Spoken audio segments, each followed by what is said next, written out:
नमस्कार दोस्तों, स्वागत है आप सभी का हमारे चैनल पौराणिक लोक पर। शुक्रवार का व्रत उठाएं, संतोषी माता की शरण में आएं। गुड़ और चने का भोग लगाएं, जीवन में सदा ही सुख पाएं। संतोषी माता की जय। बोलिए मित्रों, जय मां संतोषी। हे मां संतोषी, आप हम सभी भक्तों पर अपनी कृपा सदा ही बनाए रखना। मित्रों, संतोषी माता के चरण कमलों का ध्यान करते हुए सुनते हैं शुक्रवार व्रत की बहुत ही सुंदर कथा। प्राचीन समय की बात है, एक गांव में एक बुढ़िया रहा करती थी। उस बुढ़िया के 7 पुत्र थे, 6 कमाने वाले थे और एक पुत्र कमाता नहीं था। उसके 7 बेटों की शादी हो चुकी थी और सबसे छोटे वाले बेटे की शादी एक अति गुणवान और सुशील कन्या के साथ संपन्न हुई थी। बुढ़िया अपने 6 बहुओं बेटों को बहुत प्यार करती थी, लेकिन अपने 7वें पुत्र का विवाह होने के बाद अपनी सबसे छोटी बहू से घर के सारे काम करवाती और उसे ठीक से खाना भी नहीं देती थी। यह सब बुढ़िया का 7वां बेटा देखता पर अपनी माँ से कुछ भी नहीं कह पाता था, जिस कारण उसकी बहू दिन भर काम में लगी रहती थी। वो उपले थापती, रोटी रसोई करती, बर्तन साफ करती, कपड़े धोती और इसी में उसका सारा समय बीत जाता था। बुढ़िया भी अपने 6 बेटों की रसोई बनाती और उन्हें अच्छा भोजन कराती और पीछे से जो कुछ जूठन बचता सो 7वें बेटे को उठाकर दे देती थी। बुढ़िया का 7वां बेटा बड़ा ही भोला भाला था। वो अपने मन में किसी भी प्रकार का कोई गलत विचार नहीं करता था। एक दिन वो लड़का अपनी बहू से बोला, देखो प्रिय, मेरी माता का मुझ पर कितना प्यार है। यह सुनकर उसकी पत्नी बोली, क्यों नहीं, आपकी माता आपको बहुत प्यार है कि सबका बचा हुआ जूठन तुमको खिलाती है। वह बोला, भला ऐसा भी कहीं हो सकता है? मेरी माँ ऐसा कभी नहीं कर सकती। मैं जब तक आंखों से न देखूं मैं मान ही नहीं सकता। बहू ने कहा, तुम खुद देख लोगे तब तो मानोगे। और ऐसे ही कुछ दिन बाद एक बड़ा त्योहार आया। बुढ़िया के घर में 7 प्रकार के भोजन और चूरमा के लड्डू बनाए गए। बुढ़िया का 7वां बेटा अपनी पत्नी की बात को जांचने के लिए सिर दर्द का बहाना करके एक पतला कपड़ा सिर पर ओढ़कर रसोई घर में सोने का बहाना करके लेट गया। अब तो लड़का कपड़े में से सब देखता रहा कि आखिर क्या हो रहा है। जब 6 भाई भोजन करने आए, उसने देखा कि माँ ने उनके लिए सुंदर सुंदर आसन बिछाए हैं, 7 प्रकार की रसोई परोसी है और हर बेटे को आग्रह करके जिमाती है कि खा ले बेटा। 7वां बेटा कपड़े के पीछे ये सब देख रहा था। 6 भाई भोजन करके उठे तब माता ने उनकी जूठी थालियों में से लड्डुओं के टुकड़ों को उठाया और एक लड्डू बना दिया। जूठन साफ कर बुढ़िया ने 7वें बेटे को पुकारा कि उठो बेटा, 6 भाई भोजन कर गए, अब तू ही बाकी है, उठना, कब खाएगा? वह कहने लगा कि माँ, मुझे भोजन नहीं करना, मैं धन कमाने के लिए परदेश जा रहा हूँ। माँ को बेटे की बात पसंद आ गई कि बेटा परदेश जाएगा तो बहुत सारा धन कमा कर लाएगा। बुढ़िया ने अपने बेटे को जाने की आज्ञा दे दी और कहा कि कल जाता हो तो आज ही जा। वह बोला, हाँ हाँ, आज ही जा रहा हूँ। यह कहकर वह घर से निकल गया। चलते समय उसे अपनी पत्नी की याद आई। वह गौशाला में उपले थाप रही थी। वहीं पर जाकर वो अपनी पत्नी से बोला, हम जावे हैं परदेश को, आगे सो कुछ काल तुम रहियो संतोष से, धर्म आपनो पाल। वह बोली, जाओ पिया आनंद से, हमरु सोच हटाए, राम भरोसे हम रहें, ईश्वर तुम्हें सहाय। पत्नी बोली, दे निशानी आपनी, देख धरू मैं धीर, सुधी हमरी मति बिसारियो, रखियो मन गंभीर। वो बोला कि मेरे पास तुम्हें देने के लिए तो कुछ भी नहीं है, बस यह एक अंगूठी है, सो ले लो और अपनी कुछ निशानी मुझे भी दे दो। वह बोली, मेरे पास आपको देने के लिए क्या है? इतना कहकर वह पति के चरणों में गिरकर रोने लगी। इससे पति के जूतों पर गोबर से सने हाथों से छाप बन गई। वह घर से चल दिया और कई दिनों तक चलता रहा और चलते चलते वो एक दूर देश में जा पहुंचा। वहां पर एक बड़े साहूकार की दुकान थी। वहां जाकर वो कहने लगा, सेठ जी मुझे धन की बहुत आवश्यकता है, मुझे आप नौकरी पर रख लो। साहूकार को भी काम के लिए एक व्यक्ति की जरूरत थी, तो वह बोला कि ठीक है रह जा। लड़के ने पूछा कि साहूकार जी वेतन क्या दोगे? साहूकार ने कहा तुम्हारा काम देखकर दाम मिलेंगे, और ऐसा कहकर उसको साहूकार के यहाँ नौकरी मिल गई। वह रोज सवेरे 7 बजे से रात तक सेठ के पास नौकरी करने लगा। कुछ ही दिनों में वो लड़का दुकान का सारा लेन देन, हिसाब किताब, ग्राहकों को माल बेचना, सारा काम करने लगा। साहूकार के 7 से 8 नौकर थे। वे सब चक्कर खाने लगे कि यह तो बहुत होशियार बन गया है। सेठ ने भी लड़के का काम देखा और 3 महीने में ही उसे आधे मुनाफे का साझीदार बना लिया। इसी प्रकार से समय बीता और वह लड़का 12 वर्ष में ही नामी सेठ बन गया। अब तो मालिक सारा कारोबार उस पर छोड़कर बाहर चला गया। संतोषी माता व्रत कथा के अनुसार अब बहू पर क्या क्या बीत रही है, सो आप सुनो। बेटे के जाने के बाद सास अपनी बहू को बहुत दुख देने लगी। सास सारी गृहस्थी का काम करवाकर बहू को लकड़ी लेने जंगल में भेज देती। इस बीच घर की रोटियों के आटे से जो भूसी निकलती उसकी रोटी बनाकर रख दी जाती और फूटे नारियल के खोपरे में पानी पीने के लिए दिया जाता, और इस तरह उस दुखियारी के दिन बीत रहे थे। पति के जाने बाद बहू पर सास के अत्याचार धीरे धीरे और ज्यादा बढ़ते चले गए। एक दिन बहू इस सब से दुखी होकर मंदिर चली गई। वहां उसने देखा कि बहुत सी स्त्रियां कोई पूजा कर रही थीं। उसने स्त्रियों से उस व्रत के बारे में जानकारी ली तो वे बोली कि हम संतोषी माता का व्रत कर रही हैं। इससे जीवन के सभी प्रकार के कष्टों का नाश होता है और जीवन में सुख समृद्धि आती है। निपुत्र को पुत्र मिलता है, प्रीतम बाहर गया हो तो जल्दी अपने घर को आता है। कुंवारी कन्या को मनपसंद वर मिलता है, सब तरह की सुख शांति प्राप्त होती है और जो कुछ मन में कामना हो वे सब इस संतोषी माता की कृपा से पूरी हो जाती है। उन स्त्रियों ने उसे बताया कि शुक्रवार को नहा धोकर एक लोटे में शुद्ध जल ले गुड़ चने का प्रसाद बना लेना तथा सच्चे मन से माँ का पूजन करना। हर शुक्रवार को निराहार रह संतोषी माँ की कथा कहना सुनना। इसके बीच व्रत का क्रम टूटे नहीं, सो लगातार इस नियम का पालन करना। साथ में कथा सुनने वाला कोई न मिले तो घी का दीपक जलाकर उसके आगे जल के पात्र को रखकर कथा कहना। जब तक कार्य सिद्ध न हो नियम पालन करना और कार्य सिद्ध हो जाने पर ही व्रत का उद्यापन करना। 3 मास में माता व्रत का फल पूरा करती है। यदि किसी के खोटे ग्रह हो तो भी माता 1 वर्ष में अवश्य कार्य को सिद्ध करती हैं। इसलिए कार्य सिद्ध होने पर ही उद्यापन करना चाहिए, बीच में नहीं। उद्यापन में 2.5 सेर आटे का खाजा तथा इसी परिमाण से खीर तथा चने का साग तैयार करना। 8 लड़कों को भोजन कराना। जहां तक मिले देवर जेठ भाई बंधु कुटुंब के लड़के लेना, न मिले तो रिश्तेदारों और पड़ोसियों के लड़के बुलाना, उन्हें भोजन कराना, यथाशक्ति दक्षिणा देना और माता का व्रत पूरा करना। इस दिन खटाई भूल कर भी मत खाना और न ही किसी को खाने को देना और दिन में 1 वक्त भोजन करना। उन महिलाओं से व्रत का सारा विधान सुनकर अब तो बहू हर शुक्रवार को पूरी सच्ची श्रद्धा से संतोषी माता का व्रत करने लगी। संतोषी माता की कृपा से कुछ ही दिनों के बाद उसे अपने पति का पत्र मिला, साथ ही पति के भेजे हुए पैसे भी आ गए। यह सब देखकर जेठानी मुंह सिकोड़ने लगी और बोली, इतने दिनों में पैसा आया, इसमें क्या बड़ाई है। लड़के ताने देने लगे, काकी के पास अब पत्र आने लगे, रुपया आने लगा, अब तो काकी की खातिर बढ़ेगी, अब तो काकी बुलाने से भी नहीं बोलेगी।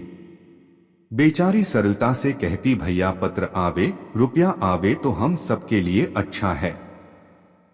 ऐसा कहकर आंखों में आंसू भरकर संतोषी माता के मंदिर में आकर मातेश्वरी के चरणों में गिरकर रोने लगी और बोली कि माँ, मैंने तुमसे पैसा नहीं मांगा, मुझे पैसे से क्या काम है, मुझे तो अपने सुहाग से काम है। मैं तो अपने स्वामी के दर्शन और सेवा मांगती हूँ। तब माता ने प्रसन्न होकर कहा, जा बेटी, तेरा स्वामी बहुत जल्दी तेरे पास आएगा। यह सुनकर वह खुशी से बावली हो गई और घर में जा काम करने लगी। अब संतोषी माँ विचार करने लगी कि इस भोली भाली पुत्री से मैंने कह तो दिया तेरा पति आएगा, पर कहां से? वह तो स्वप्न में भी इसे याद नहीं करता, उसे याद दिलाने मुझे जाना पड़ेगा। इस तरह माता बुढ़िया के बेटे के पास स्वप्न में प्रकट होकर कहने लगी, साहूकार के बेटे, सोता है या जागता है? वह बोला, माता सोता भी नहीं हूँ, जागता भी नहीं हूँ, बीच में ही हूँ, कहो क्या आज्ञा है? माँ कहने लगी, तेरा घर बार कुछ है या नहीं? वह बोला, मेरा सब कुछ है माता, माँ बाप, भाई बहन, बहू, क्या कमी है? माँ बोली, पुत्र, तेरी स्त्री घोर कष्ट उठा रही है, माँ बाप उसे दुख दे रहे हैं, वह तेरे लिए तरस रही है, तू उसकी सुधि ले। वह बोला, हाँ माता, यह तो मुझे मालूम है, परंतु मैं जाऊं तो जाऊं कैसे? परदेश की बात है, लेन देन का कोई हिसाब नहीं, कोई जाने का रास्ता नजर नहीं आता, मैं कैसे चला जाऊं? माँ कहने लगी, मेरी बात मान, सवेरे नहा धोकर संतोषी माता का नाम ले और एक घी का दीपक जला। दंडवत होकर दुकान पर जाकर बैठना, देखते ही देखते तेरा लेन देन सब चुकता हो जाएगा, जमा माल बिक जाएगा, सांझ होते होते धन का ढेर लग जाएगा। जब सवेरे उठकर उसने लोगों से अपने सपने की बात कही तो वे सब उसकी बात अनसुनी कर खिल्ली उड़ाने लगे कि कहीं सपने भी सच होते हैं। पर एक बूढ़ा बोला, देख भाई, मेरी बात मान, इस प्रकार साच झूठ करने के बदले देवता ने जैसा कहा है वैसा ही करने में तेरा क्या जाता है? वह बूढ़े की बात मान स्नान कर संतोषी माँ को दंडवत कर घी का दीपक जला, दुकान पर जा बैठा। थोड़ी देर में वह क्या देखता है कि देने वाले रुपया लाए, लेने वाले हिसाब लेने लगे, कोठे से भरे सामानों के खरीदार नकद दाम में सौदा करने लगे। शाम तक धन का ढेर लग गया।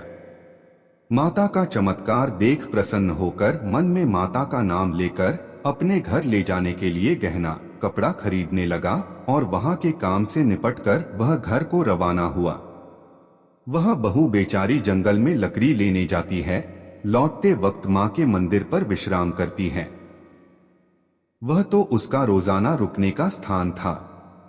दूर से धूल उड़ती देख वह माता से पूछती है, हे माता, यह धूल कैसी उड़ रही है?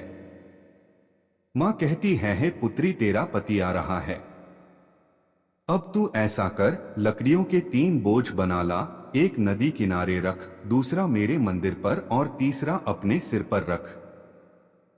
तेरे पति को लकड़ी का गट्ठा देखकर मोह पैदा होगा, वह वहां रुकेगा, नाश्ता पानी बना खाकर माँ से मिलने जाएगा।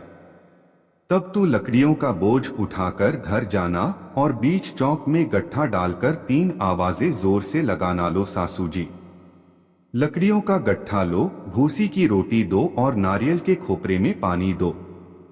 आज कौन मेहमान आया है? माता की बात सुन बहू बहुत अच्छा माता कहकर प्रसन्न होकर लकड़ियों के 3 गड्ढे ले आई।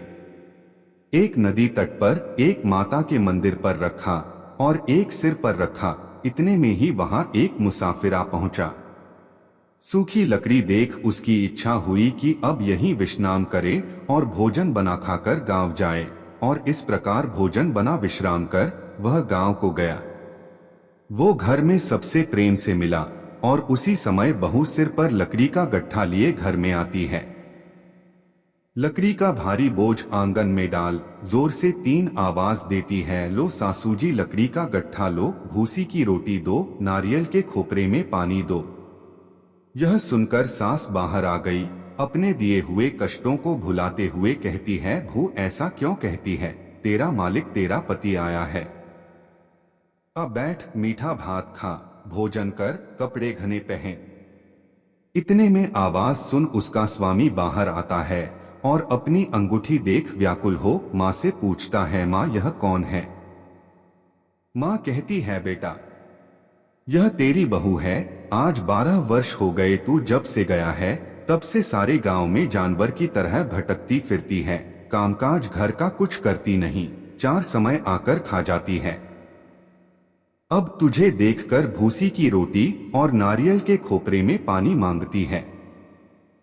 वह लज्जित हो बोला, ठीक है माँ, मैंने इसे भी देखा है और तुम्हें भी देखा है। अब मुझे दूसरे घर की चाबी दो तो उसमें ही रहूंगा। तब माँ बोली, ठीक है बेटा, तेरी जैसी मर्जी। इतना कहकर चाबी का गुच्छा पटक दिया।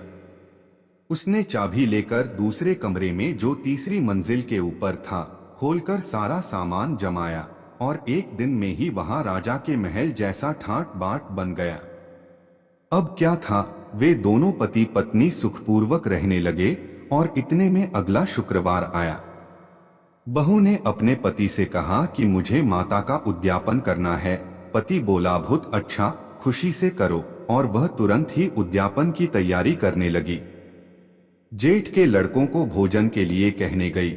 उसने मंजूर किया, परंतु पीछे जेठानी अपने बच्चों को सिखलाती है, देखो रे, भोजन के समय सब लोग खटाई मांगना, जिससे उसका उद्यापन पूरा न हो। लड़के जीनने आए, खीर पेट भरकर खाई, परंतु याद आते ही कहने लगे, हमें कुछ खटाई दो, खीर खाना हमें भाता नहीं, देखकर अरुचि होती है। बहू कहने लगी, खटाई किसी को नहीं दी जाएगी, यह तो संतोषी माता का प्रसाद है। लड़के तुरंत उठ खड़े हुए, बोले, चाची पैसा लाओ। भोली बहू कुछ जानती नहीं थी, सो उन्हें पैसे दे दिए। लड़के उसी समय जाकर के इमली ला खाने लगे और यह देखकर बहू पर माताजी ने कोप किया।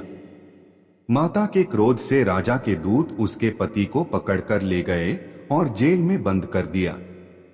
इस सब से जेठ जेठानी बहू को खोटे वचन कहने लगे कि लूट लूट कर धन इकट्ठा करके लाया था, सो राजा के दूत पकड़कर ले गए चोर को। अब सब मालूम पड़ जाएगा, जब जेल की हवा खाएगा तो।